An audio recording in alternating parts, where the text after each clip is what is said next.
The recovering Congressman JD Hayworth welcoming you back into Hour 3 of America's Forum. You know, Senator Rand Paul is no stranger to social media, and the Kentucky senator took to Twitter to offer up a snarky post, and that snarky post read, "The same old candidates running for president." You see pictures of Jeb Bush, Hillary Clinton, and Mitt Romney. The hashtag things to run from.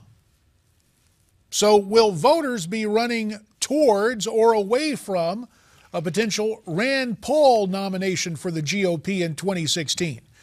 Joining us now, Steve Deace, author of the book, Rules for Patriots, How Conservatives Can Win Again. Steve's Skyping in from Des Moines, Iowa, where he does his radio program.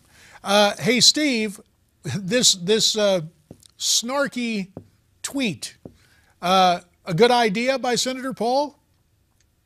Well, he's only saying, JD, what's on everybody's mind. Listen, if you want to find out how low voter turnout can really go, have a Bush-Clinton election next year. We might hit below 40% or right around that number. It'd be the 8th election since 1980 that either a Bush or a Clinton would be on the ticket.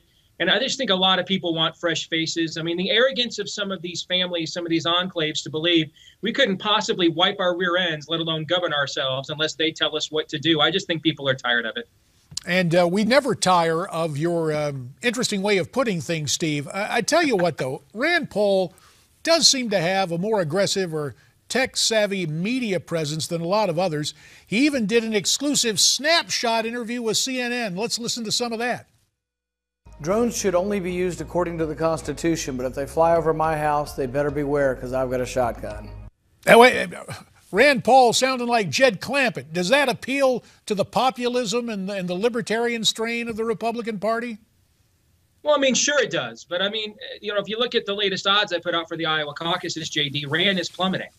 And the reason he's plummeting is because we've had 2 mega events hosted by the 2 most important conservative endorsements in the state. Bob Vander Plaats of the Family Leader last August and Congressman Steve King and his Iowa Freedom Summit last weekend. He bypassed both of those events where a majority of the key activists attend. So I'm not really sure what your plan to victory is if you keep bypassing events that essentially serve as cattle calls to try and reel in key activists. He's got to actually get on the ground and do some real campaigning, not just snarky social media, which, by the way, is funny. It is funny stuff. I'll give him that. Well, let's go to another guy who hasn't been much with Twitter, but set everybody on fire to hear the accounts of the Iowa Freedom Summit, and that would be Governor Scott Walker of Wisconsin. He's gotten hot, but people going to cool off when they discover his embrace of amnesty for workers? I'm sure he doesn't call it amnesty, but by your lights, is that what he endorses? You know, what's funny is I spoke to a lot of key Iowa activists after the event who read some of these accounts in conservative media that it was the Scott Walker Invitational. Now, listen, there's a lot to like about Scott Walker. I say a lot of nice things about what he's done as governor and Rules for Patriots.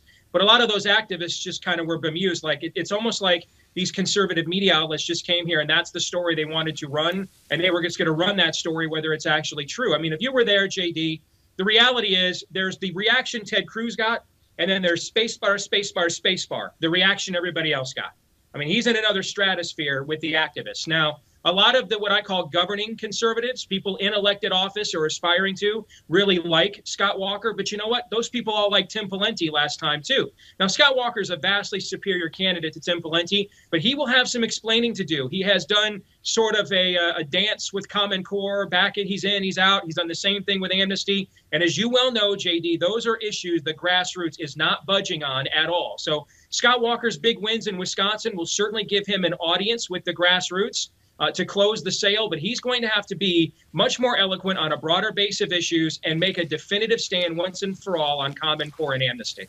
But again, with the 30 seconds remaining for your comments, by your lights and by your reckoning, it's Ted Cruz right now and then everybody else. But that can change. You know, where the vote is in more than a year. Right now, if the caucuses were today, Ted Cruz would win. If the caucuses were a year ago, Rand Paul would have won.